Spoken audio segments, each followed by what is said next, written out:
Imana ishobora byose ariho arihana buriya niyo mpamvu ubona ndiho ndatinda ariho arihana kubera ubukene nijya kujya no mu bantu ndabisabye kujya mu bantu urakoze ayo mahirwe y'agati y'uduceri ufite mu mufuka dukoresha neza n'uturi konti ukoresherezemo Imana bizasigara bivuga yo waracomotse kuko uzacaho umuntu wese wicaye hazacaho tuzacaho hari igihe umuntu abigendera ko ariho kabona yigize ukuntu yabize ni kwifata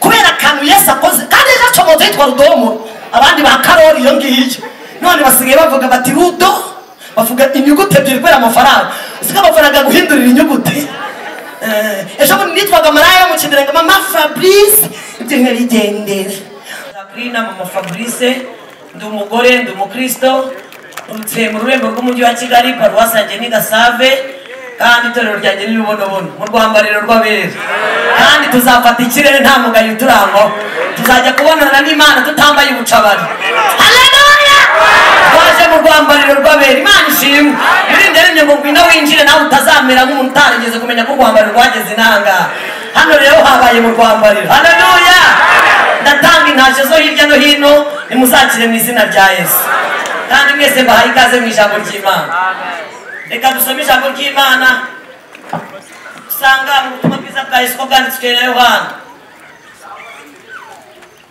ubutumwa bwiza bwa Yesu bwanditswe na Yohana ibice byaho ni 10 turasoma duhere ku murongo waho wa 9 reka dusome mu izina rya Yesu haravuze ngo ni ngerembo umuntu niyinjira muri nge azakizwa uzinjira asohoke kandi uzabona urwuri umujura ntazanwa n'ikindi keretse kwiba no kwica no kurimbura ariko njyeweho nazanywe no kugira ngo zibone ubugingo ndetse ngo zibone bwinshi haleluya reka dusome twongereho hano umurongo wa 18 haravuze ngo ntawubanyaka ikamurike ntabwo ndi kubona haravuze ngo ntawubanyaka ahubwo mbutanga ku bushake bwanjye shobora kubutanga kandi shobora kubusubirana kuko ari ryo tegeko nategetswe na data abayuda bongera kumupfa ku bw'ayo magambo benshi muri bo baravugana bati afite dayimoni kandi yasaze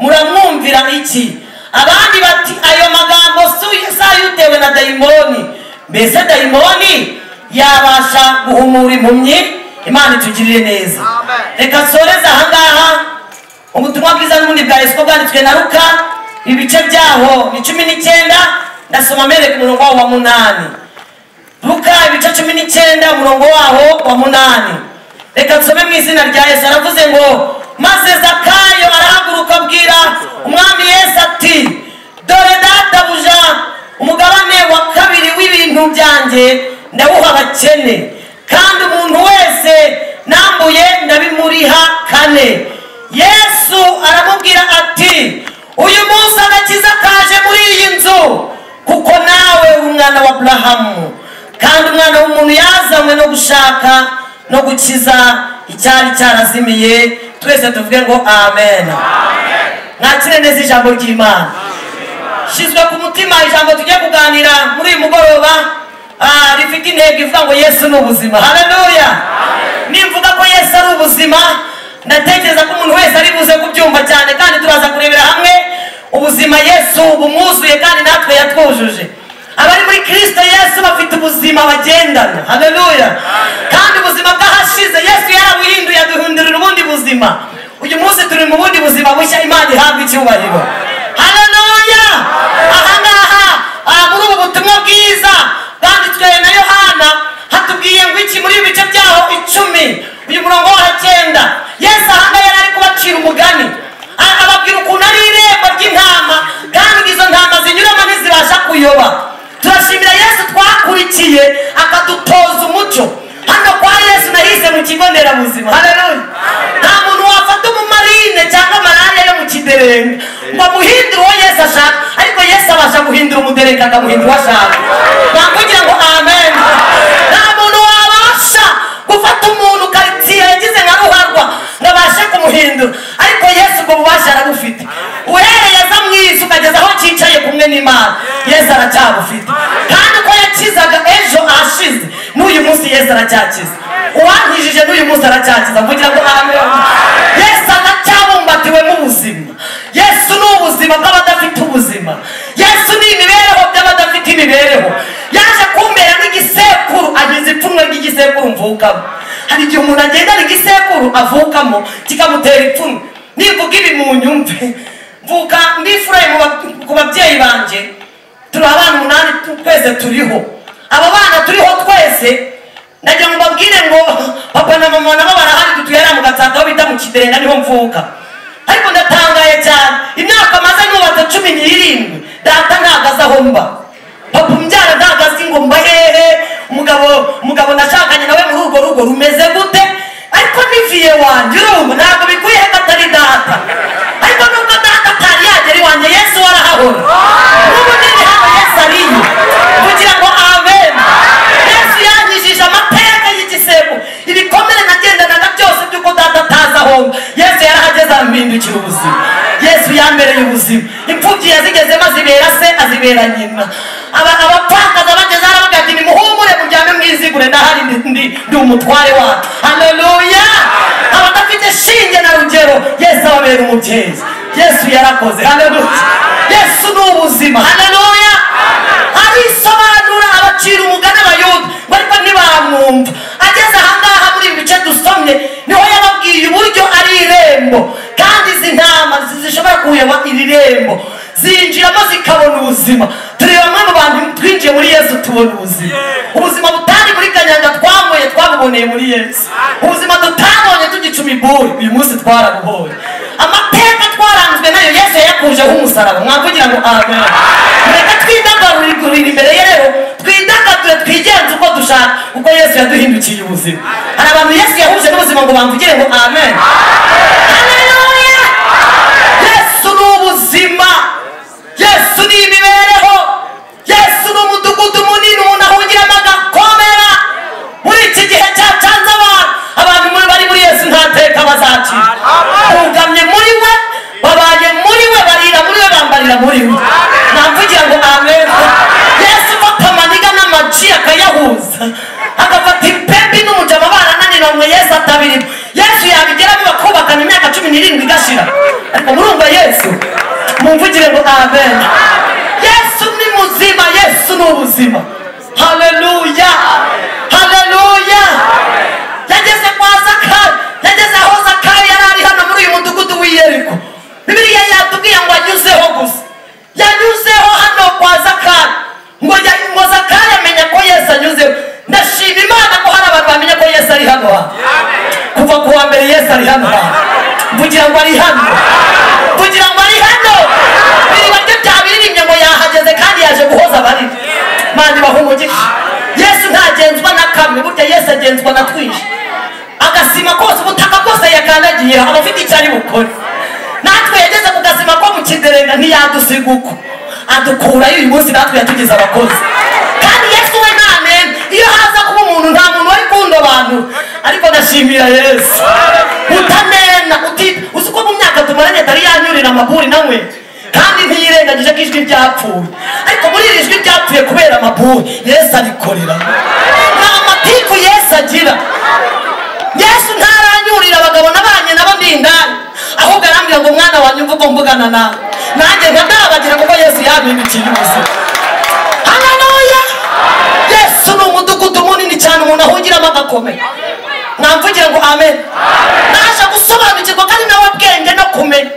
Abacomotse iyo mu Biderenga tutagira umubare n'igifaransa, tutagira inyuguti muri twe, yatwujuje inyuguti. Navuyeyo ntazi gusoma no kwandika kubera amaburi menshi.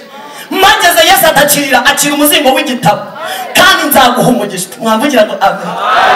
Yesu niwe kumenya ubwenge n'icyubahiro birahari kandi amahirwe umuntu wese akeneye hano muri iki giterane Yesu aracyayuzuye. Yesu ni ubuzima. Umuntu wese udafite Yesu ari mu manegeka aho iyi mikoro ibasha kugera hose. Ndatangariza umuntu wese udafite Yesu muri ibi bihe ari mu manegeka kandi azasengwe nazibukwa ariko abari muri Yesu nahisi yahinduka. Twebwe turashingana, twihishe muri we, turara muri we, dutuye muri we, twagize umuntu muri we. Haleluya. Zakayo yahuye n'amahirwe nk'ay'abantu ahiye imikoro iko basha kugira bahuye nayo. Ngo Zakayo yinyurira ngo Yesu yinyuriraho gusa. Ngo ariko Zakayo yarumvisha amateka ya Yesu. Bibiri itubwira ko yari umukoresha w'ikoro kandi ngo w'umukire. Ariko ngo yumvishe ibya Yesu, yumvishe Yesu kwanyuze ngo aza yiruka. Yesu amenya ko Zakayo ari aho. Uzi ko na Yesu azi ko Zakayo ari hano. Ubu hano twateranye n'abazakayo urumva, ariko Yesu nabaraza kubagwa neza. Mwamvugira ngo amen. Yesu marabimenya ko ari Zakayo.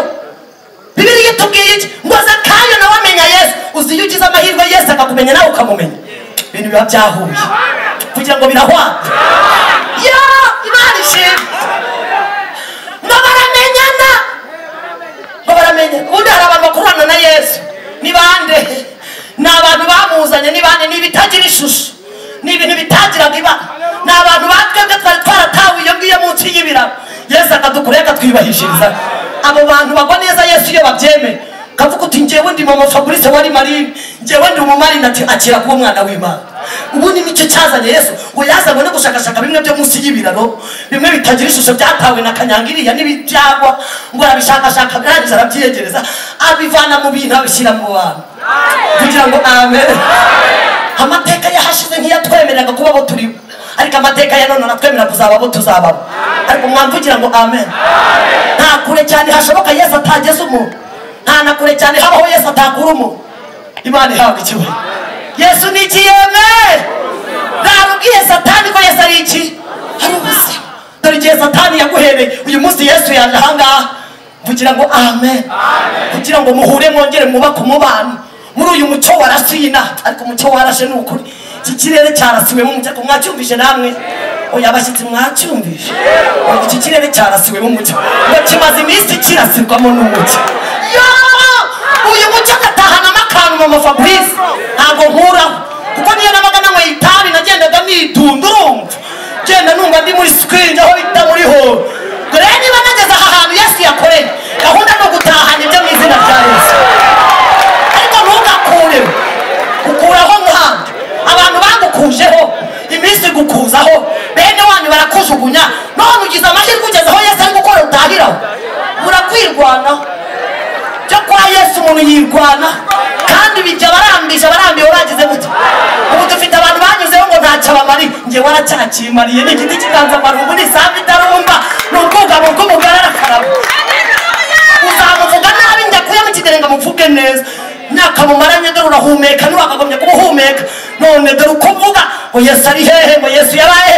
Hayiwe dufite abantu bamaze kumwihakana n'ibikorwa byabo n'imitima yabo bamaze gusubizwa inyuma n'amateka n'ibihe, ariko abamwiringiye Yesu yabahindukiye ubuzima. Wakira ubuzima buboneka muri Yesu. Mu birayi bwabuzemo, mu miceri bwabuzemo, si byose. Hari n'abakuwe ku nyama barazirya bahashize, abandi mukurwa ku masukari n'imyunyu, ariko Yesu aracyari ubuzima. Haleluya. Nubwo iminsi yabigukuyeho, ariko bwira umutima wawe ngo Yesu ni ubuzima. Haleluya. Nubwo abantu bakubwiye ko bidashoboka muri Yesu biracyagira gute? Imiryango yagukuza ariko Yesu ntazagukuza. Umva ntabwo Yesu azagukuza. Yesu ntagira nkabo. Mvugira ngo amen. Nasanze abantu bajugunya umuntu ariko Yesu akamukuraho bamuha. Nasanze abantu bagutakaza ariko Yesu akagutoragura. Nasanze abantu batakwitaho Yesu akakwitaho. Nasanze abantu batakumva Yesu yakumvisha kumvisha n'abantu. Ibyo ni indangagaciro ziranga Yesu nk'umuntu w'icyubahiro. Haleluya. Mumurisha umuntu wese wicaye muri terani ufite ubwoba bw'ibihe n'iminsi, mubwira ngo Yesu ni ubuzima. Mbwira mugenzi ngo Yesu ni ubuzima. Oya mbwira mugenzi ngo Yesu aguhindukira ubuzima. Yahuye na Zakayo mu mugoroba umwe. Kugira ngo amen. Yahuye na Zakayo umunsi umwe gusa. Rubanda bahita bamenya ko Yesu yahuye na Zakayo. biraboneka si ngombwa ko bivuga n'ingendo yawe irabigaragaza n'imyambarire irabigaragaza n'imivugire utakivuga nk'umuderengo yamuhuye byose biracomoka gasigara uri uwe bwite ayiwe Zakayo agira umugisha ahura na Yesu ngo Yesu amenya ko araho ngo Yesu amenya ko araho na Zakayo amenya ko Yesu ahari ngo Zakayo abona ni mugufi da aravuga ati ibintu ntibyavamo dore ko ari amahoro yabyambariye ubururu n'umweru Rayon Sport Zakayo aravuga ati hoya ntibyavamo dore korari iriba isanzwe izwi ku isi hose nintirwanaho ntago ahantu ndahakura Yesu ariko mwavugira ngo amen korari y'abagabo nayo iravuga ati reka da Zakayo arareba abona abagabo bakubisemo aperi nasize kandi riri no gukina muze gukurikirana uko biri buze kumera Zakayo arareba abona mu gishumba bose bambaye amakaruvati aravuga ati ibintu ntabwo biraza kuvamo Zakayo arareba yitegereza ngo maze kureba aravuga ati ibintu ntabwo nabivamo ngi mu Zakayo kandi ngewe icyo nkeneye ni Yesu gusa kuko bamuvugira kuva ku wa mbere kugeza uyu munsi ku wa gatandatu icyo nkwiye ni ukurira nkava hano ndi nkurira hejuru mwavugira ngo amen icyamu umutima uri ahangaha wose ukaza kuva mu mateka wari urimo ukaza kuzamukaho gatoya kareba ukuntu Imana uri buyibonerera ubwiza bwa Yesu bwarasina mvugira ngo amen ubwiza bw'Imana bwarasina mvugira ngo amen kandi nta kindi cyazanye Yesu ngo ni ugushakashaka no gushakashaka iwari uzimiye buriya ukuntu umuntu azimira kandi ari inaha uzi ko umuntu ajya azimira ari no mu gitabo cy'itorero uzi ko umuntu azimira kandi ari kigaburo rye uzi ko umuntu azimirira muri uniforme kandi ari muri India yanasohotse muri Kwasiteri ngo Zakayo ngo amenya ko Yesu atamubona ari hasi hari ubuzima utabona na Yesu hari amateka abantu batari buze kubona na Yesu mu bibazo byabo hari indura abantu batari buze kubona nanjye ubwanjye ndi Mama Fabrice uji wanjye mu rugo gakomanga ahantu Yesu amaye kuba mvuye musikira ukaza wikarakaza ugatari kumwe Mama Fabrice nkawe yubona sonze uhari nkawe nabwira abana banjye n'abaturage nimuze musorera umuntu hano natewe ntaswe imbere ya Yesu niba ushaka kurya ibye mukuyakuye ubwira uturi igiti cy'inganzamarumbu isambu itarumba urubwugamo bw'umugari witwa Uwiteka nubwo nta birayi ufite none ariko ufite umwuka mpumeka simwishyura kuri bombo mu Uwiteka ariko haleluya vuga neza Yesu rero ko agukuza Yesu akeneye abantu bamuvuga neza mukura amatiku kwa Yesu gihe yahereye guhera ibirayi ubundi igifu kigeze kikumira ngo urakoze niko ubu dufite abantu babuze imirimo y'Imana kandi bicaranye nayo ubu dufite abantu bamaze gucomoka Imana mu mitima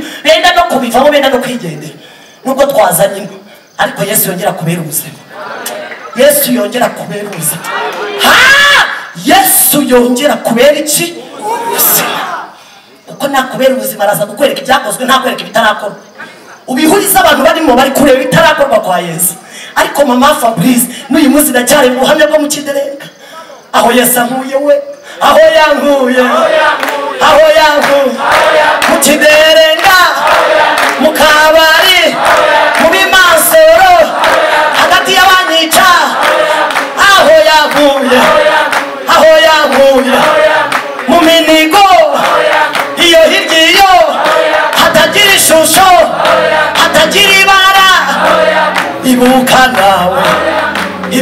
nawe iri joro ibuka kugira ngo amen hari ahantu Yesu adukuye hari ibintu bifatika Yesu yadukuye hano harimo abantu Yesu yabakoreye ibintu bifatika ngo bamubwire ngo amen hari abantu babyibutse bakabyibuka muri uyu mugoroba wo kubonana na Yesu ngo bongere bambwire ngo amen nibongere bambwire ngo amen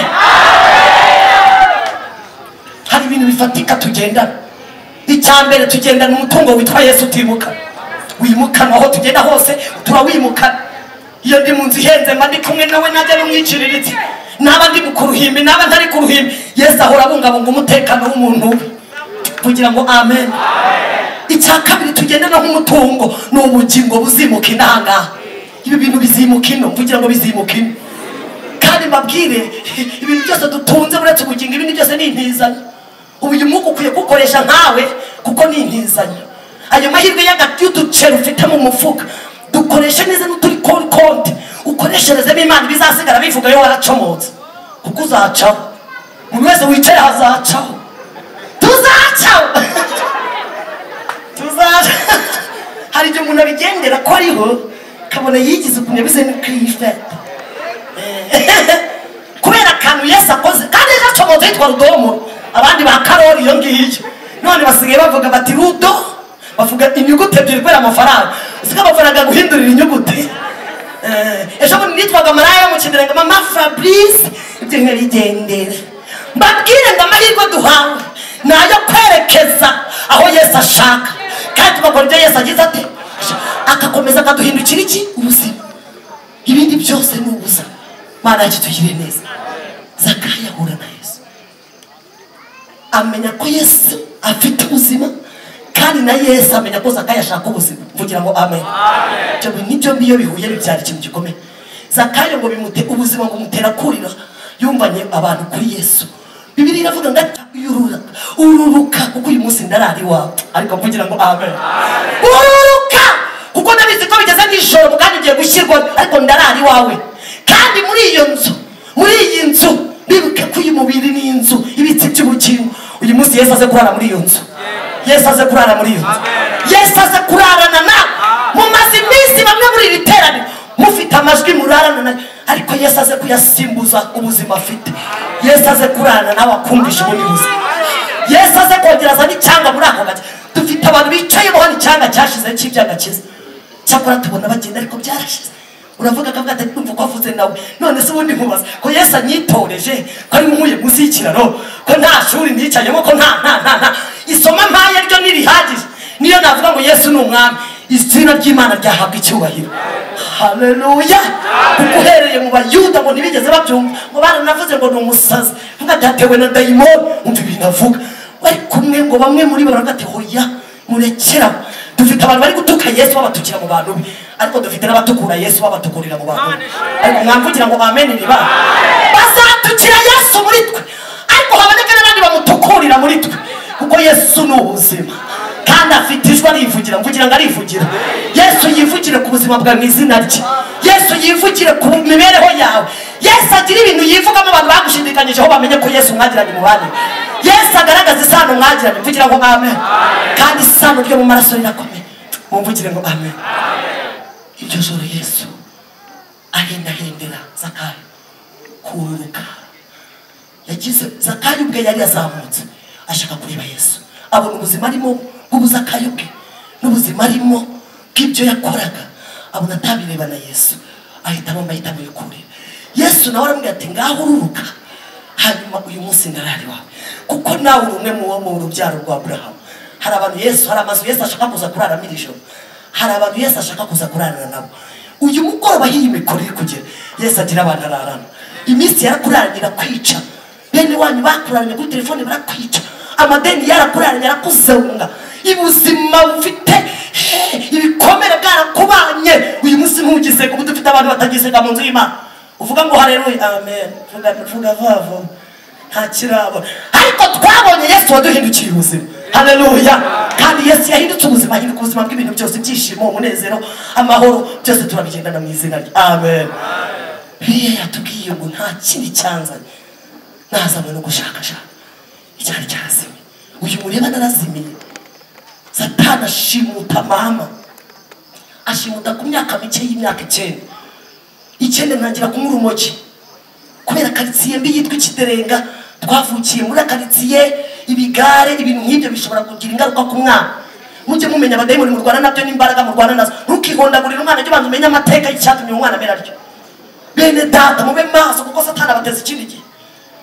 mama ntiyamenye uko bigenza n'umunyamasengesho ariko Imana yaravuganye nawe turashimira Imana ivugana natwe Imana iravuga kandi igakora irindi jambo yavuze ibihe ibihumbi mvugira ngo amen mama yagiranye imibanire myiza n'Imana mwene data uyu mugoroba ufitanye imibanire nande uyu mugoroba ufitanye imibanire nande Imana tugire neza mama yagiranye imibanire neza n'Imana aradusengera ari umunyagisuzugurira muri karitsiye dukennye iwacu twari dukennye hariya mu Gatsabo nitwe dutangira ku muriro twacanaga gatatu ikibazo saho uvuka ahubwo uyu munsi uruwandi nibura uwa Yesu azahindura ubuzima tugira ngo amen Yesu aramureba aramubenguka aramuhamagara mama arakizwa hakishijwe ahura n'ubuzima bukakaye bwa data w'umusinzi na bugingo n'ubu data n'umusinzi papa arasinda akajya dukubitana na mama akadusohora tukarara hanze kuri Nyabugogo.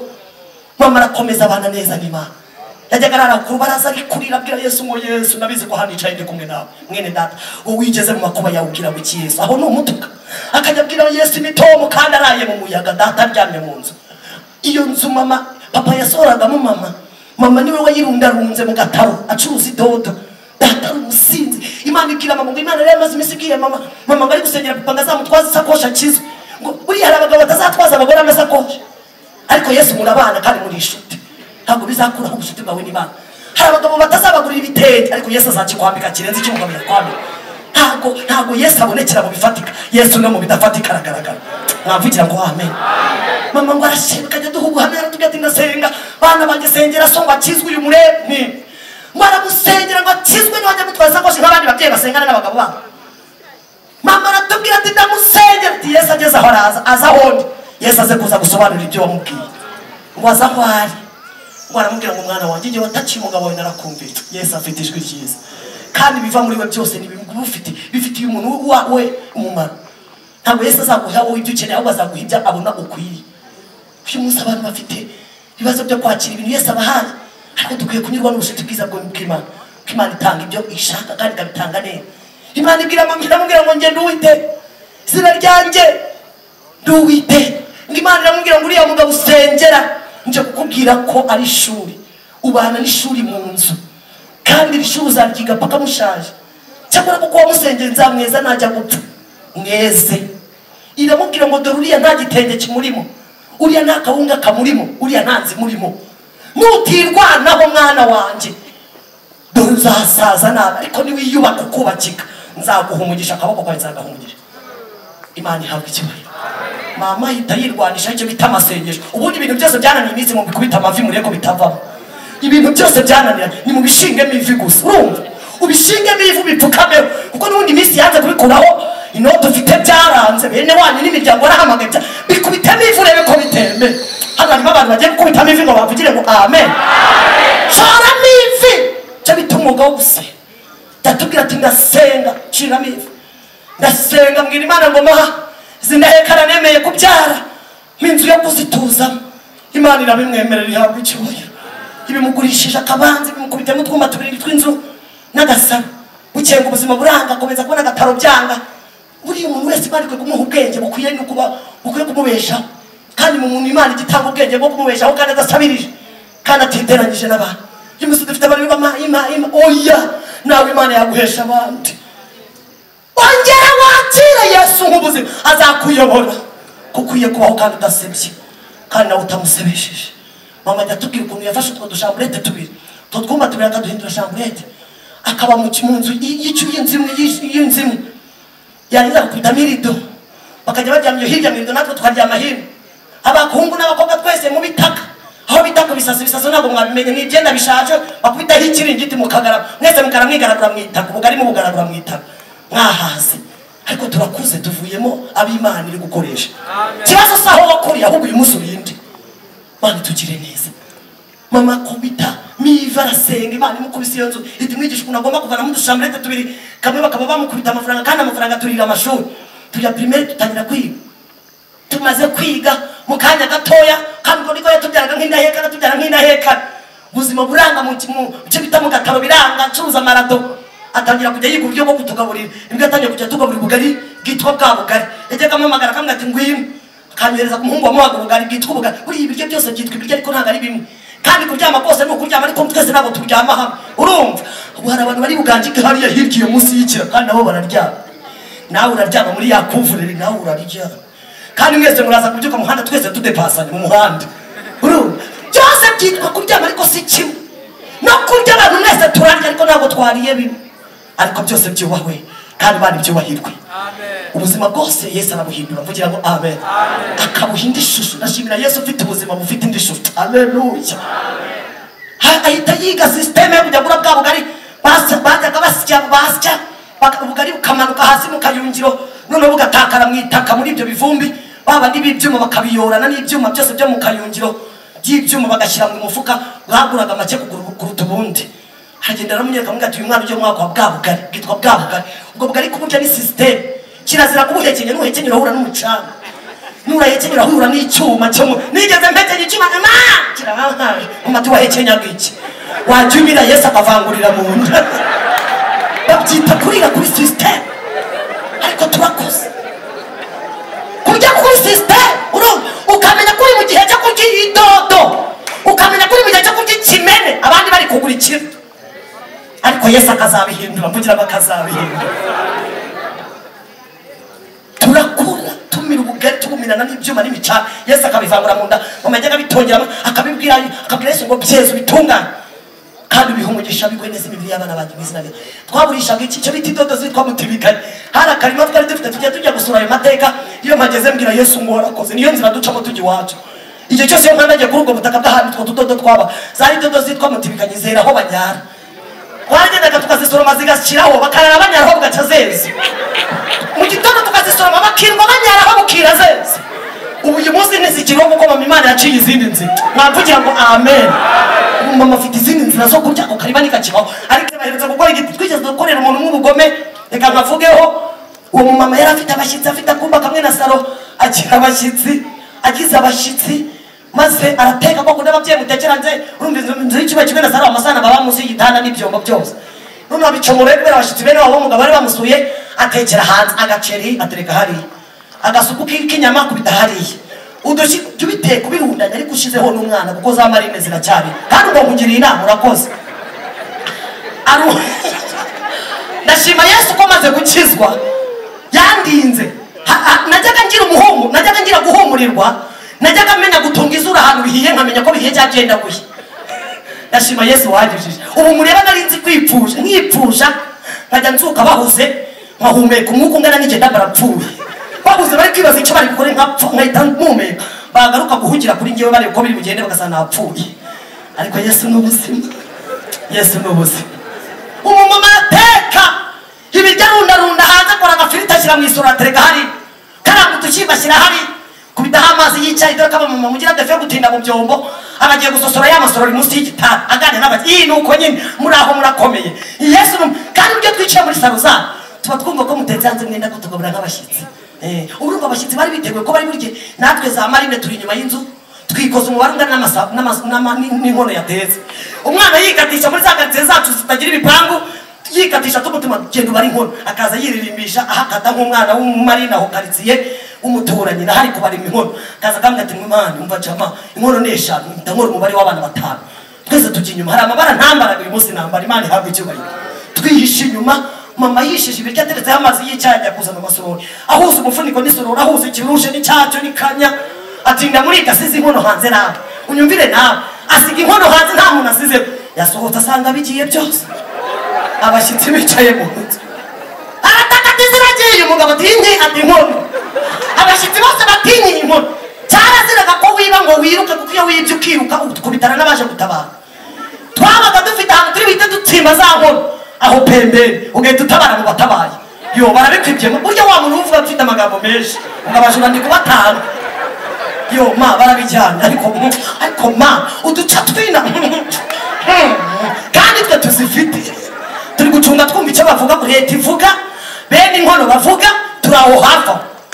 turi kubumva mama ati wari kuduca twina turabo turaza wewe ibintu twiza leta ikwiye kubihagurukira yo nanjye leta nihaguruke kandi nitwebwe baravuga bararangiza bafata umwanzuro wo kujya kukurungata ngo bakira abashyitsi cyari kiba kirahiye baguze umugati imigati 2 barangije barabakira natwe tujya inyuma za nkono tuba turazihitanye turagenda turarya ya masafuriya turahindura icyo bita inyungu ubwo twakwibaga inkono n'isafuriya ntuyibone reka rero bundi nkizwe bampa umwanya mu giterane cyo mu Kiderenga bati Fabrice agiye kuduhubana nyitangira kuvuga ngo Yesu ni umwami mbona wa mama yicaye hari umwuka ati ntugire icyo ugomya kuvuga uriya mama utaramusaba imbabazi ariko mana ko nihannye aha wambabari ati hoya uriya mama mubwira se afite ibikomere amaranye iyo myaka yose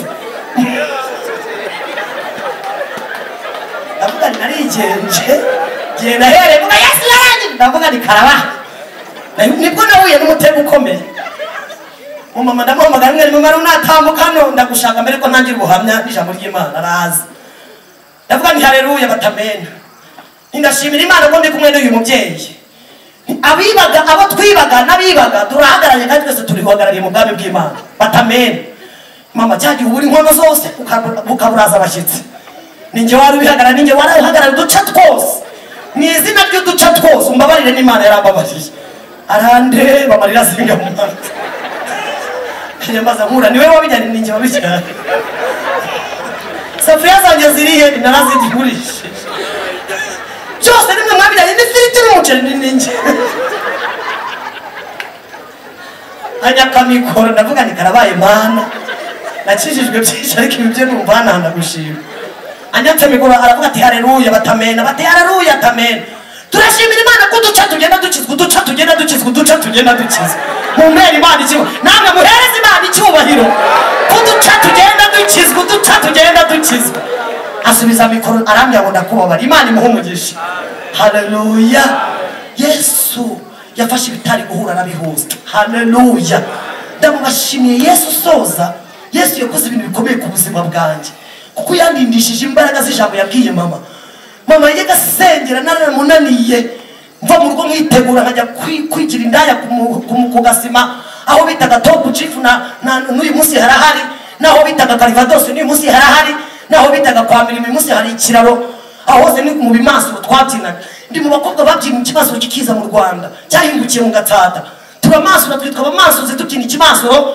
aho bamansurira babyita ku mansura badutoza ibintu bibi tutavugira kuri mikoro turabikora ariko Yesu arakiza kandi arihangana ubwo buzima mama yabaga aryamye mu nzu na data njyewe nk'umwana wabo wifura ndi muri ubwo buzima mu gahe gato cyane naje guhita nangirika mu myaka 13 mba ndwaye ibirwara tugiye abantu bari gupfa bicwa na sida hariho sida ivuza ubuhuha muri 2 barapfa ndande mba ndwaye ibyuririzi mbagiye sehashika agezemo barasanasana ibintu biranga bagejeje mu byuma byitwa ecography igaragaza ko nazigera mbyara mama baramuhifota ngati hangane mama dore ko umwana yabahaye mama zabiranwa n'umubabaro mwinshi bahita bamuhereza n'imiti nga nahane angejeje mu rugo agenda arandyamisha afata ya foto ayijyana imbere ya Yesu bavuganye hano harimo abantu bavuganye n'Imana ngo bamvugire ngo amen uko byasa kose nuko bizihindukira vuga ngo Yesu yabivuzemo Yesu niba yarabivuzeho humura ntacyo uzaba bizikaraga ariko bigusigukira wawe vugira ngo amen mama afata ifoto ngo ayijyana imbere ya Yesu ngo agenda ambwira ati wavuganye nanjye ko umwana wanjye azagukorera ajya kubikiraro bambwiye yuko ngiye kwinjira mu makuba akomeye kandi ngira ngo uzamurinda kandi uzamwibahishirizaho none ko abaganga babwiye ko atazabyara nyakubahwa Imana wowe urabivuga iki bibutse ko umuntu wese agendana ibyo abantu bamuvuga ariko hari n'ijambo Imana yatuvuzeho mwamvugira ngo amen iryo jambo Imana yatuvuzeho rirusha ayandi yose gukomera kandi uzabugize neza n'uryitaho kuko rimeze nk'itabaza rimurikira ibirenge mwamvugira ngo amen mutakaza induru abantu babavuzaho mukurikirane ijambo Imana yabavuzeho muzagubwa neza kuko Yesu ni ubuzima haleluya mama Imana iramanukira mwe ngo ninjye wavuganye nawe cyagihe Imana ivuga rimwe ndetse kabiri muyimere icyubahiro iramubwira ngo ninjye wavuganye nawe cyagihe n'uyu munsi ungira wumve nivuge Imana ijya yivuga ibigwi yitwa Uwiteka iramubwira ngo uriya nk'uko navuze ko nzamwibahishirizaho mu gihe kizaza nzabikora jambo navuze nzaririndana nawe mwamvugira ngo amen muri mwebwe harimo abantu Imana arindanye n'ijambo yabavuzeho uyu munsi wa mutakira ariko kubera ijambo Imana yabavuzeho muba amahoro mu izina ryayo ni mubeho mu izina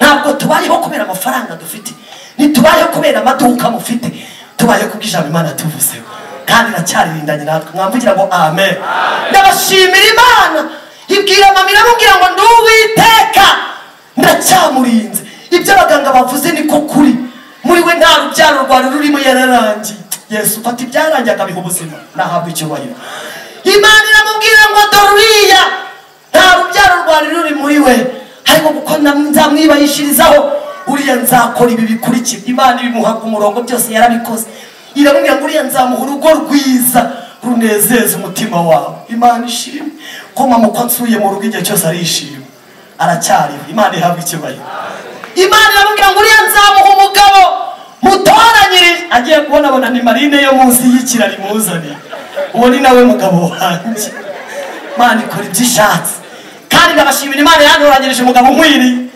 rwose yari imbobo ndindanye ari iniga nawe ari umucamo Imana iteye ubwoba mu bumana bwayo mu biremwa yaremye ikora ibyo ishatse ntiwayibazaga ibyo ukoze n'ibiki kuko ibwayo ibizi byizakora mu gahe gato iramubwira ngo dore ndi Uwiteka uriya nzamuha n'urubyaro abahungu n'abakobwa. None uyu munsi ndi umugore ubyaye imbyaro 11. Imana ihabwa icyubahiro. Haleluya. Mfite abana 4 muri izo kondisiyo zigoranye. Abaganga bankurikirana ku Muhima bambwiye ko uburyo mbyaramo batabwizemo, ariko buri mu buryo Imana yafisemo, kuko mu buryo abaganga mwize nta buhari. Nawe tuganirire wowe nanjye gusa wasanga uburyo bw'abantu nta buhari, ariko mu buryo bw'Imana afitemo abahungu 2 n'abakobwa 2. Haleluya. Ibintu abantu byarangiye kuri bo ku Mana babigiye gutangira. Nongeye kukubwira ngo Yesu aguhindukira ubuzima. Haleluya. Ndashima Yesu warinze ijambo yavuganye nabo. Imana yamubwiye ngo dore ijambo mvuganye nawe nzaririndana n'umwana wawe, kandi nzabikora kugira ngo ab'icyo gihe batize bazamenye ko ndi Imana ikura ibishoboka mu bidashoboka. Iyi Imana mwicaye imbere mwatinze imbere ifata ibidashoboka ikabivana mu bishoboka. Amen. Uyu munsi soza ndashimira Imana ko mfite urugo kandi rwiza runejeje umutima wanjye. Ntuye hano ku Ruyenzi nk'abandi bana, nanjye mfite urugo rwiza runejeje umutima. Ndinjira iwanjye nkumva umutima wanjye uguwe neza. Icya kabiri, mfite umugabo twabanye munsi y'ikiraro turaziranye n'abari ba Pastor Theogene bose ari Marine za hariya Nyabugogo munsi y'ibiraro ari amaji yacu natwe turi amabebi twese duco mu mwotsi urumva batadusagarira natwe tutabasagarira baturindira umutekano nk'amabebi natwe nk'amaji yacu tuyuba. Bariya baraturinze iminigo y'abagabo twabaga twambaye nibo bayidukizaga bariya bahungu yabawe, ariko Yesu ukiza ingoto nahabwa icyubahiro. Uzi iminigo Yesu ankuyemo, amateka Yesu akizaba. Uwo mugabo wanje rero yari Marine ya anereta yaramye ngo ma yanereteye mu kabari turi kumasura hasi hejuru domboro. Arambye ati ma umbyiniye domboro ndagupofu urumva baby nzagushira mu magumbere mama wawa.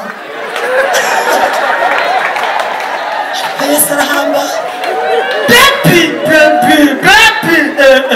abaranereza nanjye ntakaramu. Arambye ati nzayagushyiramo amaguru urumva mana. Yego mana. Tuba turabyujuje. Mu gahe gato cyane mba ndamusuye abaneye inda y'umwana wacu w'imfura. Mu kandi gahe gatoya mba ninjiye mu magoye. Uyu munsi ndi mu magoye. Amagoye amazemo imyaka 12. Nagiye mfite gahunda yo kumubyarira umwana nkamujugunyira ibye ubundi nkacomoka nkasubira ku gasima. Mageze Yesu afatisha amapingu y'urukundo aranyemeza naremeye. Haleluya. Iyo niga yanjye rero yitwaga iniga nkitwa umujama, niyo yanywaga amaburi menshi. Yari yarakoze ijisho kuko ijisho ni ugutukura ijisho rikavayo.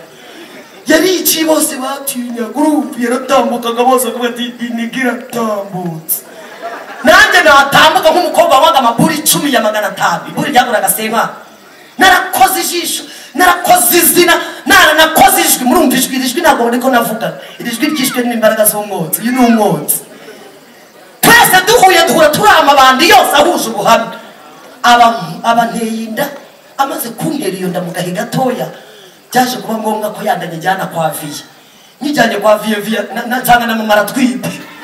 Twese dusanga turatwite inda z'amezi amwe. Dufite abana bangana. Umwana wanjye n'uwa mama barangana. Mama yari ifite amezi 8 muri Mariniyeri, nanjye yaje ifite 6 muri Bukondo wazinamye. Viye aratwicaza ati mwese niyo batenda tutihoye. Uwo nateye inda ninde mu marazamu. Uwo nayiteye mba ndazamuye. Viye ati uwo nayiteye navanga genda ushaki wayiguteye munzanire. Umugabo wanjye namenye amazina yetumaranye imyaka 2. Nibwo namenye ko yitwa Hakorimana Jiri. Muri namwitaga iniga yanjye nawe kanyita Jama. Twese tumwe puri mu mago yacu. Urugo nk'urwo rwumva. Ingo ziragwira.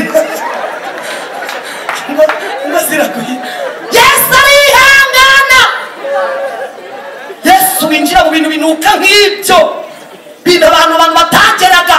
Ubuyobozi bwajyaga kugera bukikwiza. Ko twagiraga ibyuma n'inzembe twarabigendana. Twarakuze umuyobozi akavuga murebanye. Ariko Yesu nahabwa icyubahiro. Utanga ubumuntu agasubiza umuntu ubuzima yabuze. Yesu nahabwa icyubahiro. Iniga mu gahe gatoya mba ndagenda yishakisha. Nta niga yanjye muri gare. Nta niga yanjye dobandi. Nta niga yanjye. Gize amahirwe mba ndayibonye. Imana wawundeye inda warayinkomye none dore ngiyi. Arambye ati kuri inda yanzamenya ko ari yanjye gute mani ni niyawe ndabizi. none viye yakuntumye ngwino wiyerekana ndekere mu magodoro ya yancomoyemo hamwe ati ndaje niyereke viye ajya muri yanze arakaraba aramesa biruma araza kubitamo rugabire ibiri umunani kubitamo pocket n'imipira ibiri geretse abakwe baragwira amazi mujya musenga mani baha imbaraga kuko hari ibintu wakwakira waravuganye nayo ukavuga ati karaba n'abapantekote mubana nabyo muri idolari ry'Imana ushingiye ahantu munyura kugira ngo muba abo ngabo muri mudisanga monefo muri idolari Imana irabasha kugira ngo irabasha mbanzanye niga mu rugo umukwe kwa sebukwe na nyirabukwe tugeze mu nzamwe ati Imana hari icyo nibagiwe dusubira inyuma genda gura imyotsi ngaho aracoma ruzuza hamwe ateka mbaze nkora ijisho nje kubonana na vi kubitamo umwotsi kubitamo chifu nk'icumi arambwira ati tugende nkoze ijisho viye navuga ndamumena yaje afite gahunda yo kurwana na vi tugeze mu mago dusanga na vi arahari kandi yiteguye umukwe mama yicaye hariya papa yicaye hariya umukwe aba arahingutse mu rugo papa arambaza ati niko nkura uyu niwe muhungu wagutenda nkivuga ngo niwe mama barahagurutse ariko Uwiteka we Uwiteka siti we niwe mukwe Uwiteka we ibi nibyo bavuze ababyeyi mubyara mujye mwihanga uyu munsi basigaye bicarana nk'umukwe na nyirabukwe bakaganira bagahuza ibintu nkaseka nibuka yinjira iwacu mama yikubita ku bitenge ariko Uwiteka yaramwemeje akora icyo ashatse papa murebye aramubaza ngo niko wambobo niwe wateye iyi ndayina agira atya kwa sebukwe arambaza ngo niko wandaya iyi mbobo niyo gute nanjye ngira viyarebye mu kavuyo kari mu rugo rwe yinjira mu nzaza n'umuhini aratugurukana muri karitsiye mu kiderenga n'amateka adashobora kuhava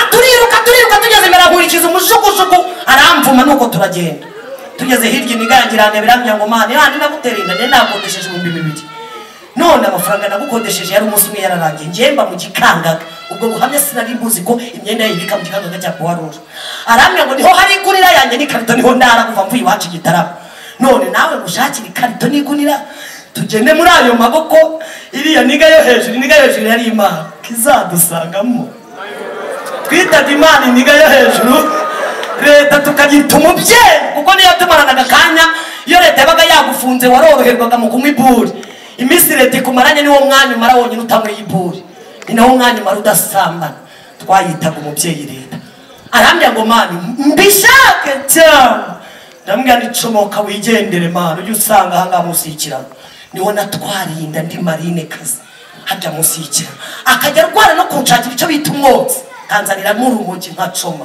kugira ngo nibagirwe amateka y'ibyo ndimo akabebe kari kamaze gukurumva amezi arindwi umwana bakina mu nda umwana akajya akina nko mani nkaho uguri mu biki umwana niyitaye munsi y'ikiraro ukiye munsi y'ikiraro haruzura biba ngombwa ko comoka njya mu bikoni by'abaturage mu rubonobono munsi y'itorero mbarizwaho Yesu arabasha nkajya ndara muri ibyo bikoni bidakingwa byo mu rubonobono mu gitondo ababyeyi baza guteka bene ibikoni bagasanga ndimo byananiye kwegukamo kubera umuyaga nambaye umukondo wasinami nta wanaze agatenge nta wanaze akenda ariko ntwarira mindi umugambi w'Imana urandinda ndindana na Fabrice Munda akambyuta n'abanyirukana ngo nabyarira byuka wandaye ko wajya mutabyarira aha byuka wandaye we nkabyuka naba nkubita imishugujugu hagira amahirwe nkabona mvuye namara kuvamo nkagenda nkasubira hahandi muri karitsiye uko nabayeho ubwo buzima bwose mbunzengurutsa aho hantu bwanzengurukije n'aho mu rubonobono uyu munsi muri bababyeyi banyirukanaga mu bikoni byabo banyirukana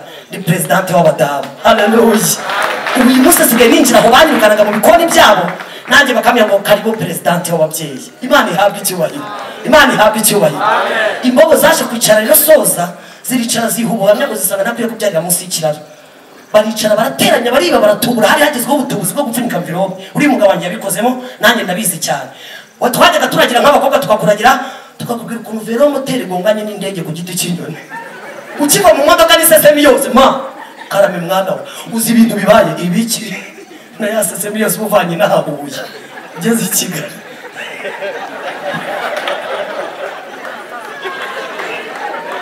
uzi biba ati si biki mwana we ubwo ni viye cyangwa n'umubyeyi cyangwa ni papa uzi byabaye ino ati ntabyo nzi mwana we dore velomoteri n'indege birakubitanye kandi indege yari iheretse amadolari. Ubu umuntu wese ufite amafaranga ahari bari kuyasaba. Ufite amafaranga ati ndayafite kandi nje no gusura umwana wanjye mbigenze ne zana nkwereke.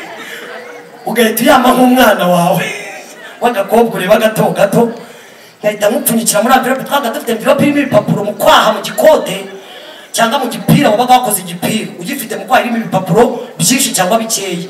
Iyo yaguhaga amafaranga menshi wasuzugama igifite ibipapuro byinshi. Iyo yaguherezaga make wasuzugama envelope zino za kaki ukazingazingira umubyeyi cyangwa umupapa ukamwereka ukuntu yazingazinga kugira ngo icyuma n'ikiyakora adasona. Warangiza ukamwereka ati dore ukuntu ugiye kubigenza, dore aho bagatubura, dore ngaha kwa kundi abakwerekera ni hagutuburira.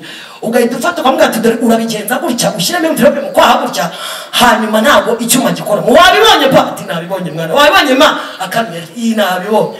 Ugahita usosoromamo icyamvilope cy'ibipapuro ukavuga ati bika kure iyi mvilope yibike kure uze kuyikura murenze ahantu indege yamubanye na velomote kubera igihunga isaseme yose uvanye muri kwasiteri aho bageraga bareba bagazana ibipapuro ngo bayajyanye. Nuko twatuburaga. Twabaga dufite n'izindi mvilope zirimo amasabune n'ibibaho akabaho umwaguka akabaza neza. Nibyo batubuza telefone rero. Ibyo byose twarabikoranye na barabahungu. Umugabo wanjye rero baratubuye bariba baramutwerera bamukodeshereza akazu k'ibihumbi 5 amezi 2,10 bashyiramo udusheze tubiri n'akamatera kakandi k'abanyeshuri. Baje kumutwerera bamugura agasafuriya n'agasahane bakora amago barayarangiza. Saa 12 yaransanze ku gasima kaho nararaga aramya ngo yizire mani buriya zugomba kwishe kandi twese turi abagore. Abaraje ati yizire mani mbana mwometse inyuma tuzamuka mu rubona no ruguru ku rusengero naho ngaho mbona nyinjije mu kazi ninje musanga umwotsi wakoze akazi kose bari gutumura umwotsi batwiteguye umugeni ngo bamusezeranye. Amaci yiteguye umugeni ntabwo ari gutaha tabo baranyicaza kuri izo sheze n'umugabo baramwicaza. Ndashimira Imana uwari umukuru w'Imbobo Nyabugogo uyu munsi niwe perezida w'abanyamasengesho wacu ku itorero. Haleluya! Uwo nguwo watsezeranyije uyu munsi turi kumwe mu itorero rya Rumono. Tumaze gukizwa twafashe icyemezo cyo kubasaga tubabwiriza ubutumwa gutya akanwa ku kandi wacimura mu gitwe twarawetse. Turashimira Imana igenda iduha umunyago. Haleluya! Uwo nguwo rero ni wansezeranyije arahaguruka bamaze kumwita umwotsi mwinshi n'akanyanga bo babanza resebusi n'ahanga mu nzu y'Imana twebwe dutangira gusezerana bo basezeranya nyuma ya resebusi. Babanje kumwita umwotsi nduzuza bankubita akanyanga nka resebusi. Arangije ahaguruka rero nkawe aravuga ati Imana tugiye kugusiga iyi ni gurumva ni ndabyumva. Ntuzayiteza ababire n'amatafu n'amageni ngo wongere usambane. Uzayikunda uyubahe. Yewe nujya uyiburana ibirayi n'akawunga muri aya maguni ujye uza dusanga ku mihanda tugukoma umwotsi usinzira. Imana niyo nkuru baba baransezeranyije. N'iryo sezerano bampaye urugo mba ndufashe nyo.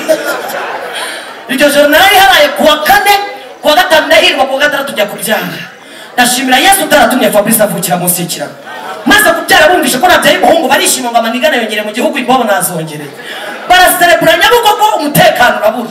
Bansanga ku Muhima ku bitaro basanga baciye 15 baragenda barongera barayiba barayatunga.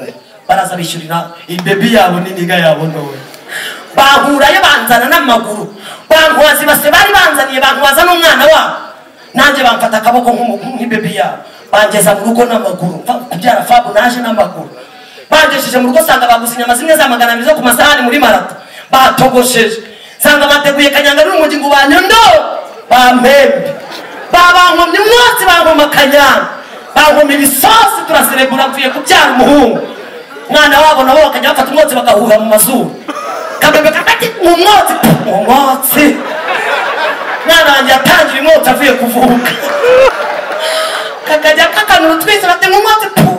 Umwana atangira umwotsi kugene ho bahise bita ntabwo barindira ya misi yanyu. Bahita bamwita baravuga ngo Imana niyo nkuru zabaho Mana.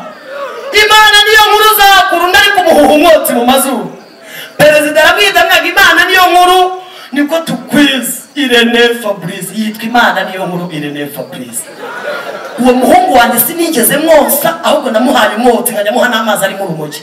Yakuriye ku buriri sinari nzi guheka sinari nzi konza icyo nari nzi n'umugeri na se tukaguruka umugeri n'ingumi munsi iniga n'umujama bahuriye munsi y'ikiraro ariko Yesu azi guhuza ibintu tukaguruka biramucanga umugabo ndamumena na waramena turamenagurana ndatuko ko twajyaga tumenagurana n'icyo umwana kabira akangatisha rigendo banze wose umwana garuke turwana agenda kwicara nkamwotsa nkagaruka wambwawe tukajya tukaguruka umwana rero agasubira konza tubana gutya imyaka 2 irashira ari iniga ni baby mu nzu turara tuguruka leta bakaza gukiza abaturanyi bakicara mama kicara byananiranye burundu imyaka 2 ishize umugabo aranyirukana anyirukanye ankira mu biganza bya Yesu iryo joro yanyirukanye nibwo nicaye isubiza ubwenge kugiye sanga iwacu banyirukanye kera umugabo nawe aranyirukanye sindasubira mu rana nabyaye ngo yanyemere ngiye kumva muri ayo majune muri izo mvune z'umutima tugiye gusenga muri izo mvune z'umutima numva ijwi rikiza imvune rirampamagara rirambwira ngo mama Fabrice ni karama mama Fabrice ni karama uko rimpamagara nkumva umutima wanjye uri gutuza rirambwira ngo urarushe ndavuga ni yego ndarushe rirambwira ngo mu gitondo duhurire mu nzu yanjye abari mu nzu y'Imana haleluya haleluya nutinde uzatinde mu nzu y'Imana nubuzabe mu nzu y'Imana nubana uzabane na Yesu utanga ubuzima uzatindane nawe ntacyo uzabura mwese muvuge ngo amen nasoje ndashima Yesu wamaye ubuzima ntatekerezaga narabyutse mu bitamo korana mukondo wazi nkabitenge nagiraga y'umuntu agitaga umugore namukubitaga mugabo wajyaga amafaranga njye kuri bitenge ngagera nkigura korana mukondo wazi yakujya ngo naguze kora akambya ati nkundi bitenge nanjye ngonje sindi umugore ariko uwo munsi ngeze mu nzu y'Imana zanga banyirukanye kuwa mbere nijoro kuwa kabiri amateraniro y'abagore babo yandi mama yaririyemo ya materaniro mama yapfukamyemo niho Yesu yamamagariye mama gawe sanga mama niyaje ngezemo ndabipinga nzamura amazuru ndabipinga bahamagara bihana bakira abashyitsi ndabipinga ibi bintu bya Yesu umuntu abanza kunanirwa kubyakira ariko aho byakiriye birimo kuvugira ngo harimo aho naziye kubyumva neza ahantu Mwuka Wera yageze mwahoze muri ibi Imana ibahumurije nta kigenge kihaba Mwuka Wera yaraje anyemeza ko ndi umunyabyaha anyemeza ko muri Yesu harimo ubuzima naje guhaguruka mboroga ndira ndapfukama kuva napfukama kugeza uyu munsi sindicuza Yesu ndamubona mu buzima haleluya Yesu yazamindukiye ubuzima kandi ndamutahana iwanje mu nzu nkuko Bibiliya yatubwiye mugejeje mu rugo nabyibuka mvuye mu materaniro narize ibintu byangishe nekezo kuri mu Yesu na mama nekereza igihe namaze ndakije uzikibura ngiye muri ibintu nasanga yarakerewe cyama nawe ukaza kubyinjira ngo kumva uko bimeze sanga narakerewe numva amahoro mu mutima numva nguwe neza nkabona ukuntu abagore batambira Imana mbona ukuntu abagore barakore bambara neza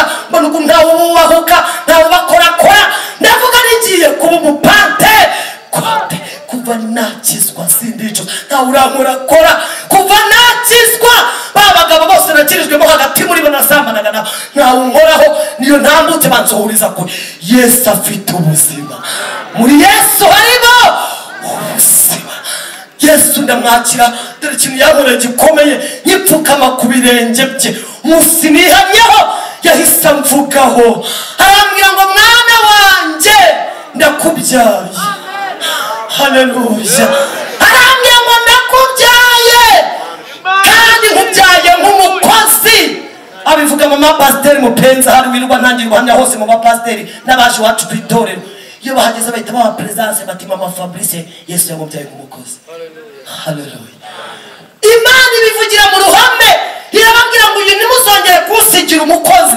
umumama wari uri mu mwuka aranterura andereka ku bibero bya mama pasiteri mupenza uyu mureba narebe ku bibero bya mama pasiteri twagiranye ubumwe kubera mama pasiteri agerampereza abandi ndererwa ku bibero by'abantoza umuco bantoza uko mama w'umupantekote yambara bantoza uko avuga bantoza ikinyabupfura nindana nabo mu nzu yabo ariko se wowe ufite imyaka 35 uzabana na 35 akungura iki uri umuririmbyi uzabana n'umuririmbyi mugenzi wa kungura iki shaka uburyo utabana n'umuntu munganya imyaka cyangwa munganya ibitekerezo urira gatoya hejuru uraza kuruka kandi ubonye ibitangaza haleluya Yesu yamaye umugisha wo gukurira mu biganza byiza kandi nerurwa n'ibiganza byiza mbanagiye uwo munsi nibwo bahise banjyana bajya kunyakira hepfo mu gikari bamicyayi cy'abapantekote we kirimo katanga wize nkajya numva kimanura imyotsi yose haleluya hajiwe by'ubugari n'isosi byaho mama pasiteri amerekesha igihumbi Imana imuha umugisha ahita akipfumbatiza arambwira ati mukobwa wanjye ngaho ugenda wubake ndabwira ntibanyirukanye arambwira ngo bakwirukanye ariko nuko wari mubi muri Yesu harimo kubaka arambwira ngo subira iwawe Yesu waguhamagaye afite n'imbaraga zo kurwubaka iyo umuntu agusanze byakomeye umubwira muke Imana itugirire neza arambwira ngo akira igihumbi taha niwongeye kubwira umugabo ngo vayo ibyo wambwa we vayo ibyo wamusiga we niko navugaga yatinda agasanga ndabimaze cyane ndabimenye ariko Yesu arakiza barambwira bati uyu munsi wakijijwe uyu munsi agakiza katashye mu nzu yawe utahi wawe ugenda ubwira umutware ngo karibu ku meza mutware yavuga ni mama pastor najya kuvuga ngo vayo uje wambwa baramwe ati ntabwo ariko tuvuga ariko Imana ihabwa icyubahiro abapantekote bafite ivugo yabo kugira ngo amen arambwira ngo genda iwawe uze kubwira umugabo ngo karibu ku meza mutware hano ni mu kigo nderabuzima twarahatorejwe ambwira ijambo rikomeye arambwira ngo twebwe abapantekote iyo umugabo avuze nabi ntabwo twe tuvuga ugenda uceceke umugabo nataka avuga uceceke turagusengera uze kuza kuvuga ijambo rimwe ryonyine ni yego uvuge ngo karibu ku meza mutware gusa hanyuma umuhe ikaze ku meza niyo kandi ntumusige ninajyaga nigendera akaza agasanga ibibazo cyane ati hoya murindi manatashye comokanye icyo gihumbi yijejeje mu maboda ngenda mbaza nkuraho imisatsi ntigenda nkuraho ibikomoshyira muri wese mukondo wazi namini ndashugunya umama wa mbere wazi yabanzaniye ijipo aranyambitse nkubisemo agatambaro arapfukamisha baransengeye ayiwe Imana ikibaho umugisha abaransengeye arigenda ngati humura turacyari ku mpamvu turi kugusengera umugabo ugiye kubona mbona arinjiye yari yanyirukanye asanze ndi mu rugo neza ibitambaro n'ingutiya yasize nambaye korana mukondo ariko Yesu ni ubuzima Yesu ni ubuzima abari muri we nabo Yesu arimo bafite uko bari bafite uko bagenda bafite uko bitwara Yesu araza umwanya umwe mugahita barabihinduye umugabo yinjiye asanga nambaye ingutiya n'igitambaro ariko nakurukanye none wasaze ndaceceka abakore bari umwe duceceke Yesu arashoboye ati nakurukanye aceceka ndakomeza ndateka mbwira Yesu wabarokore Yesu natangiye senga nziko Yesu ari wabarokore nanjye yabaye wanjye Yesu wabarokore usobanure nanjye Yesu wabarokore mugabo ati ko nakwirukanye ukora icyaha ndamwosha kwaza intumbi yawe mvira mu rugo genda bakirara we naho ntazi ko Yesu yahageze ahantu Yesu yageze ibintu bigira gute umugabo arakomeza aravuga buriyo umuntu avuze we ntuvuge burya ikibazo cyo cyarangiye uziko byaje kurangira wa mugabo nyaganye nakiryamira uri abagabo n'abana beza ku munsi w'abagore w'umwaka washize nari mutumirwa mukuru muri televiziyo Rwanda baransuye televiziyo Rwanda iwanje mu rugo bahageze bareba imibare mbanye na Papa Fabrice basanga nta masenyo watuganije tujya gushaka nta miceri n'inyama byaririwe muri reception na dote ariko tugubatse neza abaririwe imiceri n'inyama bari muri divorce barambaza ngo ni imbaraga ki zatumye muri abangaba twasuye tukabarira latika sako benef barambaza ngo ni imbaraga ki zituma ubanye neza n'uyu mugabo mwavanye munsi y'ikiraro ari umugabo we nta burere ari nawe nta burere nta masenge wabaganirije ariko muri ubahana ndashima Yesu winjiye mu byacu akabikora nababwira ni nta zindi mbaraga Yesu atarabyinjira mu yari imbwa nanjye narindaye ariko aho Yesu abyinjiriyemo ni umutware nanjye nkabasherishube barambwira bati izo mbaraga ni iza Yesu ni iza Yesu bati ngaho sengera abagore kuri uyu munsi rero wanabikinyereye ndabasengera ndataha Imana ihabwa icyubahiro uwo ndubatse mfite 17 kandi sifite gahunda yo kuva ntabwo umugabo wanjye azigera nanira ngo muhereze Satani nabwiye Satani namwe ngo nzakurwanira n'iniga yanjye kugeza nyigejeje mu ijuru sifite gahunda yo guhisa ikikeneye na Satani cyakeneye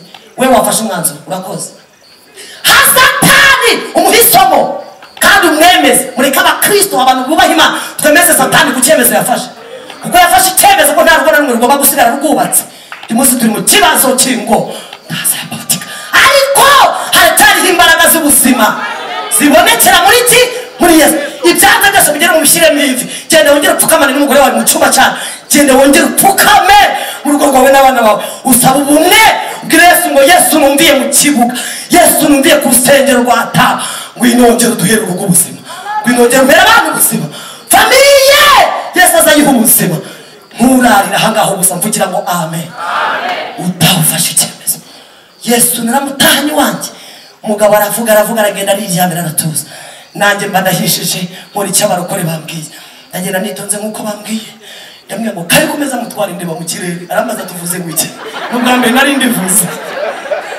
iyo twabaga twakundanye ngo vayo urye ubu nibege wanga vayo kwanga nkamira amaso barambwira ati ntukarebe gutyo nta mugore ukavuga kandi amaso umugore avuga areba neza ndabyitoza byose ndabishobora ndagenda nitonze ndamureba nawe arandeba aho yiryamiye yumiwe asanze nambaye ingutiya ku mukondo hasi na mini ntajugunye ahabaga makiyaje ntajugunye asanze ibintu byose mu nzu byahindutse kandi ari kumbaza aho navuye sindi kubivuga ari kumbaza icyo nabaye sindi kuvuga asanze ndatetse nta poshe yasize ariko Yesu ni ubuzima Yesu ni ubuzima Yesu ni ubuzima arangije ndamubwira kandi kumeza mutwara ndeba mu kirere aramaze tuvuze ngo iki namwe mujye mwihagana mureke tuvuge rimwe mu cyumba abagabo muri aho umugore ntabwo haga imitongo icyo byumva rimwe uramusubisha barugambira kumviye aha ugeze amahirwe kwisa umutware ugera kumusubirisha nurana barabivamo urakoze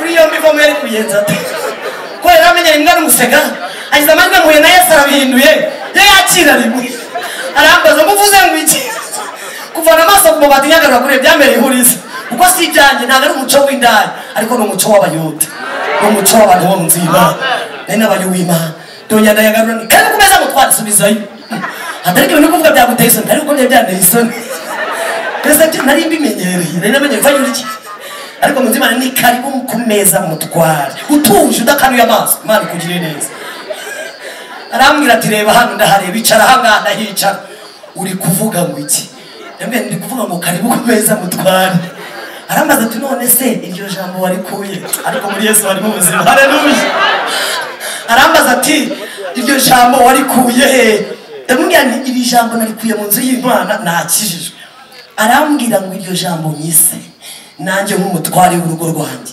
nzabibyaza umusaruro haleluya arambwira ngo kandi nonaha hituguma hanga wubake kuva icyo gihe ndangabana urugo rwanjye na bugingo n'ubu mu minsi mike abajyanye iwacu nasabwe ubu nanjye narasabwe nk'abandi bana abari byaje umusaruro nsaba nanjye nambara kibera inka ndatambuka nk'abandi bakobwa bose ariko Yesu araryoshye we mu kanya gato baranjyanye mu rukiko manarahiya icyo amategeko avuga ariko mwavugira ngo amen muri Yesu bigira gute mu kanya gatoya nyine abarancitse aragiye uko nahise mbatizwa nuzura umwuka wera Yesu arambwira ngo umurimo ni mugari imbere kandi ntabwo wazakora umurimo utabanje guca mu ruganda uruganda rero ni ugutabwa imyaka 8 uruganda ni ukunda akagenda muri za marazi kamuntwara nk'uko nanjye natwaraga abagabo b'abandi uruganda ni ugusonza agatoragura amakara uruganda ni ukwikubita mu rusengero kubera inzara uruganda ni ugupima 35 bakajya bavuga ngo njye gufata imiti ya sida uruganda ni ugusorwa mu nzu mu muganda rusange mu rubono aho nakirijwe naho nakoreye buraya uruganda ni ugukomangirwa n'abagabo twabanaga bakitwaza ko banyurukanye mu nzu mu muganda rusange ariko nkababwira ngo ndi umukristo nubwo nasohorwaga mu nzu ariko nari umukristo nubwo nari nambaye ubusa bigaragara ariko nari mfite Yesu wari ufite ubuzima muri njye Yesu ndamubashimiye ko urwo ruganda rurangiye yari yarasezeranyije kazanzanira umugabo yaramuzanye umugabo yarakijijwe haleluya arangije Yesu aramya ngo mbakuyeho umwaka w'uburaya ubu mureba Yesu yadukuyeho umwaka w'uburaya narasezeranye haleluya tumaze kwambarana impeta Yesu arambwira ngo dore abantu bakwise inzererezi bagufatira mu ruzerero ngiye kugukuraho umwuka w'uruzerero rwose abantu bakubonye maze Yesu abishatse yaguhindura undi Yesu abishatse uyu mugoroba yaguhindura undi wundi yampinduye undi wundi abankubise umugisha uyu munsi nanjye ndi umucuruzi haleluya nanjye ndi kwambika abageni Nyarugenge mfiteho ikanzu n'ikoti Imana ihabwa icyubahiro muri kiriya cyumweru cy'icyumweru ejo kuwa gatanu nahaye abageni 3 imyambaro nambitse abakobwa 3 haleluya Yesu afite umugisha nta mukorege twiganye uhari nawo mu kidere gushingirwa ngo aza neza imbere ariko abo mu nzu y'Imana muri societe mbamo Imana ikibaho umugisha ko musanga mama Fabrice udafite undi muntu wo kumuteza imbere mukanteza imbere Imana ihabwa icyubahiro kandi yampaye umugisha by'umwihariko reka mbashimire Imana soza abana banje banefite Fabrice agize 17 umukurikiza agize 15 umukobwa w'inkumi ugiye segonderi undi afite 14 undi afite 4 ari we Sabe meruka kubyara Yesu yarabarinze udusuye iwanjye nawe wakwiga ni mu rugendo shuri niba abana bafite ikinyabupfura batozwe na Yesu yasezeranyije ko ingaruka z'ubuzima nabayemo na se atazigera yemera ko zigera mu bana banjye uyu munsi turashimira Yesu turindiye abana dufite famille iryoshye twinjira mu rugo abana baduhamagara natwe tubakumbuye turi mu murimo w'Imana ubu papa Fabrice arahandi nanjye ndi hano Imana ihabwa icyubahiro Imana ihabwa icyubahiro tuba mu murimo twirwa mu mirimo yacu tukaba mu murimo w'Imana tugahurira mu rugo tubwira Imana ngo Mana ongera utubere umufasha Imana ibamugisha mu izina rya Yesu tugiye gusenga Imana haleluya Yesu ni ubuzima niyo ntego y'ijambo nazanye nimwakire neza ijambo ry'Imana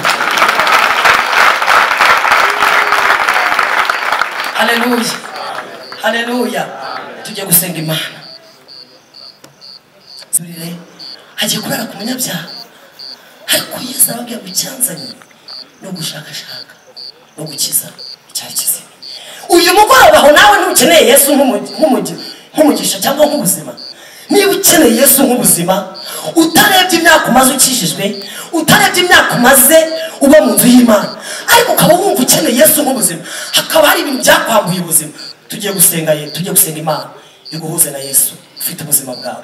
Hari ubuzima wari urimo bwari gutepfa, hari imibereho wari urimo yo gutuka Imana, warivuvuze utuka Imana, wambura Imana agaciro, wambura Imana icyizere, urangije usigara ugenda gusa uri umurakari. Ariko uyu mugoroba Yesu araguhendahenze ngo wongere umwiyungeho, aguhe ubuzima ukeneye, kuko ukeneye ubuzima. Tujye gusengera abantu. Hano barimo umuntu utarakira Yesu nk'umwami n'umukiza w'ubugingo bwe, akaba yifuza kwakira Yesu. Nagire gutya musenye nasoje, gira gutya cyane, gira gutya cyane. Imana ibahumugishe, Imana tambuka, mutambuke, Imana ibahumugishe, Imana ibahumugishe, mutambuke. Muri Yesu harimo ibintu, muri Yesu harimo ubuzima. Jina ni mubi cyane, nanuka ndagukunda, nanuka ngazakanyanga kuko narapfuye kukurusha, ariko Yesu arara. None mubishe Yesu afite ubuzima. Nawe watamuka ukaza tugahendahindira Imana, uyu munsi ugahura na Yesu ukaguha ubuzima ukeneye. Nimutambuke. Yesu yakurari, hari impamvu uraye wicaya, nutahiraho. Satani numwemerere. Mfite icyigisho kivuga ngo subiza Satani ibye. Uyu mugoroba umusubize ibyo kugira mubike nta nicyo yakubari, ariko uyu munsi nugira n'umubanire n'Imana, uyu munsi numvanga umutungo na Yesu biraza kuvamo. Tugusengere nawe, tugusengere. Hano harimo abantu Mwuka w'Imana yanganirisheho kandi tukwiye gusengera. Naganirijwe ko harimo abantu bituragura mu byaha badashaka, ukibona igihe cyose bituraguye mu bintu udashaka gukora, igihe cyose ukituragura Satani agutega imitego kandi agushobora. Naganirijwe ko hari imbaraga zibonekera muri Yesu zigukiza imitego yose wagiye utegwa ukituraguramo. Uyu munsi Yesu mukungana ubumwe. Hano barimo abantu bagiye bituragura mu byaha bitandukanye ngo bagire gutya tubasengere nabo. Ibyaha ntabwo ari ngombwa ibyaha kandi uburaya cyangwa gusinda. Ikintu cyose uzi kigutandukanye n'urukundo rwa Kristo, gira gutya tubwire Yesu, dusubize Satani ibye. Gira gutya tujye gusenga. Nasoje, ariko uyu munsi nkurane ibyo bintu kuko Yesu yaje hano kandi wagirira gutya dusenge. Nyamara ushatse wakugirira neza, gira neza ubuzima bwawe. Hura n'aya mahirwe, aya mahirwe ntutahe udahuye nayo. Yesu agufitiye imbabazi. Gira gutya, ndikumva ashaka gusengera abantu, ndikumva utataha uri uwo, ndikumva Yesu mwararana, ndikumva waza guha ubuzima bwawe Yesu, kuko Satani aguteza ikindi gihe kandi najya ngwino winjire mu rugo rw'Imana, inyuma ni yawe. Ngwino mwene data, ngwino kujya mu bantu kubera ko tumugera namwemba witeka uzamumwamba njye mu rusengero. Dusenge ariko tubaze dushimira Imana yacu, dukomere Imana yacu amashyi menshi.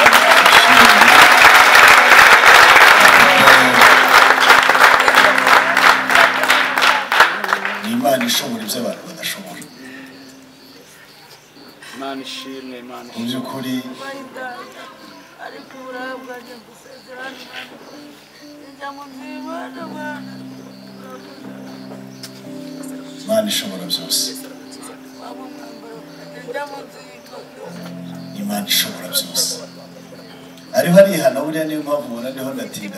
Nabashije kurera ariko witeka Imana kubera ubukene nijya kujya no mu bantu ndabisabye kujya mu bantu.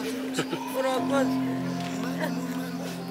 rero muse nk'abeguka bukeya, muse nk'abegura imitwe mbabwire icyo dukora.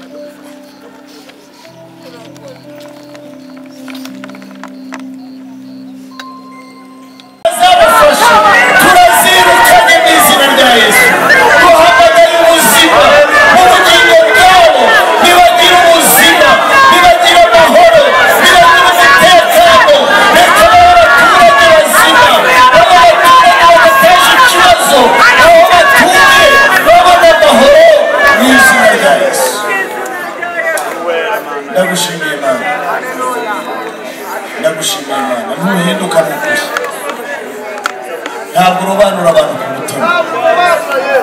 turabigushimiye rwose turagushimiye ko aba ngaba ejo aribo tuzabona bahagaze imbere yacu babwiriza abandi urakoze Mana tugukomeye amashyi menshi cyane